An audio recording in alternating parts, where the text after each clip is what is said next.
Siang, berjumpa kembali di channel Ian Iwan. Nah, teman, gimana kabar kalian hari ini? Semoga semuanya dalam keadaan sehat dan semoga semuanya dalam keadaan baik-baik saja.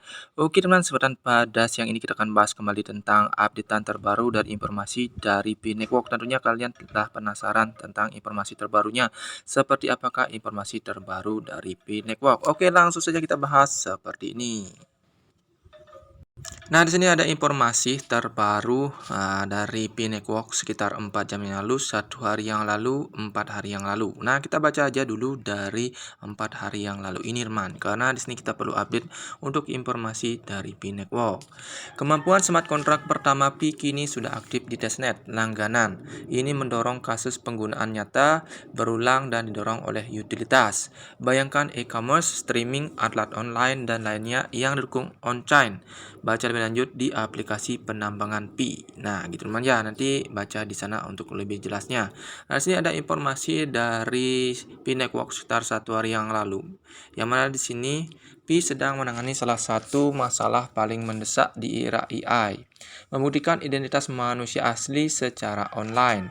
Pendiri Pi, Nicholas Kokalis, akan berbicara dalam sebuah panel di Konsensus 2026 pada hari Kamis, 7 Mei dari pukul 10.15 sampai 10.45 WIB di Convergence Stage. Sesi tersebut bagaimana membuktikan Anda manusia di dunia AI tanpa mengungkap identitas pribadi Anda, mengeksplorasi bagaimana modal kepercayaan internet sedang runtuh seiring sistem AI menjadi mampu menciptakan bot yang dapat menghasilkan profil dan berinteraksi seperti pengguna asli. Inti dari diskusi ini adalah tantangan sederhana. Bagaimana Anda memprovokasi manusia asli secara online tanpa mengekspos data identitas pribadi? Ingin tahu caranya? Bergabunglah dengan kami di Miami pada 7 Mei. Sampai jumpa di sana. Nah, tentunya itu kalian bisa lakukan dengan sebagai validator misalnya, teman-teman ya. Dan di sini kita dituntut untuk tidak menyebarkan yang namanya identitas seseorang. Kalau kalian ketahuan, itu nanti bahaya untuk akun Pi kalian dan juga reward yang kalian miliki mungkin tidak akan bisa kalian dapatkan dan tentunya itu akan berpengaruh terhadap hukum, teman ya. Oke, di sini kita baca dulu informasi terupdate sekitar 4 jam yang lalu dari Pi Network tentang Pi Request for Comment PRC2, teman ya. Untuk buka kontrak pintar langganan testnet untuk tinjauan teknis dan umpan balik komunitas, Pi telah merilis Pi Request for Comment kedua. Jadi istilahnya PRC 2, teman ya. Nah, jadi akan ada semacam Pi Request Comment 2. Nah, jadi itu telah dirilis oleh pihak dari Pi Network untuk membuka kontrak pintarnya langganan testnet untuk tinjauan teknis dan umpan balik dari komunitas. Jadi akan ada semacam feedback lah, teman ya, dari komunitas seperti apa itu ditanggapi oleh Pi Network-nya. Oke, para pengembang didorong untuk mencoba mengintegrasikan langganan dalam aplikasi mereka sendiri, meninjau desain kontrak langganan, dan menguji bugs atau kasus tepi jika ada. Oke, kita coba lihat di dalam GitHub-nya dari Pi Network. Seperti apakah jelasnya? Langsung kita buka.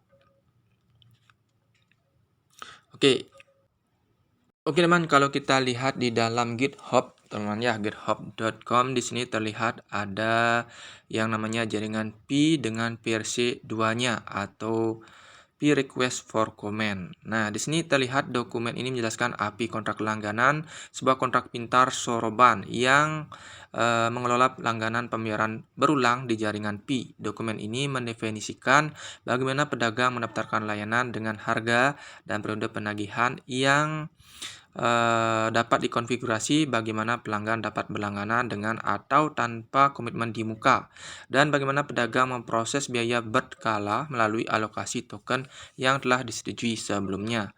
Masukan dari komunitas sangat kami harapkan. Para pionir didorong untuk meninjau, mengomentari, dan berbagi saran spesifik melalui GitHub issues, diskusi, atau pull request. Nah, jadi seperti itu. Kalau kalian cek di sini ada daftar isinya. Dari introduction, overview, data type, error, contractor, management, subscription, life cycle, purely method, admin method, subscription setup guide. Nah, itu seperti itu, teman. Untuk lebih jelasnya, kita coba lihat sepintas-pintas ya dari mulai introduction. Kita coba cek dari sini. Nah, kalau kita buka ini, teman ya.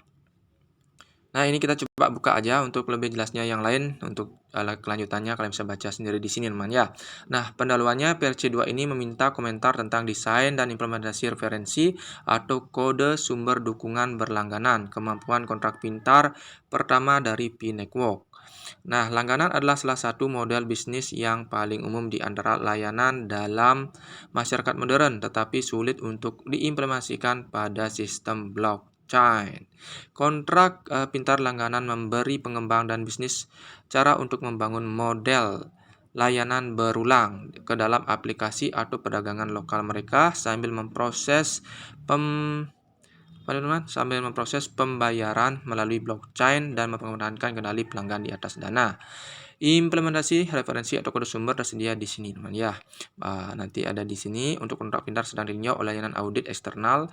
Setelah itu kami minta komunitas untuk meninjau kode dan membantu mengisi bugs atau kerentanan apapun. Nah, cara kerjanya bagian penting dari desain ini adalah pelanggan dapat menyetujui anggaran tertentu untuk digunakan dalam kontrak tanpa perlu menandatangani ulang setiap kali terjadi penagihan.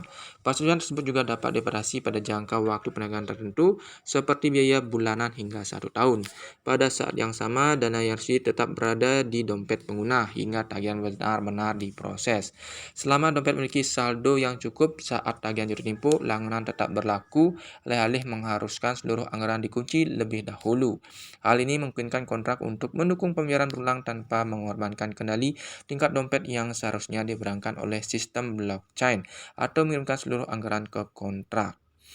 Nah, ini nanti kalian bisa baca di sini untuk kasus penggunaan. Dengan menghadirkan langganan ke ekosistem menggunakan kemampuan kontrak pintar, Pi mendorong kasus penggunaan yang secara langsung terkait dengan produk nyata dan layanan berbasis utilitas berulang yang dibangun di atas blockchain, seperti langganan untuk produk AI, alat produktivitas, keanggotaan konten digital, streaming, e-commerce, keanggotaan perdagangan lokal, dan banyak lagi. Nah, di sini inovasi teknisnya langganan bukanlah ide baru, tetapi biasanya melibatkan kompromi pada blockchain. Dalam sebagian besar sistem blockchain, setiap transfer dana adalah transaksi terpisah yang merupakan otorisasi eksplisit, biasanya tanda tangan pengguna baru pada saat eksekusi.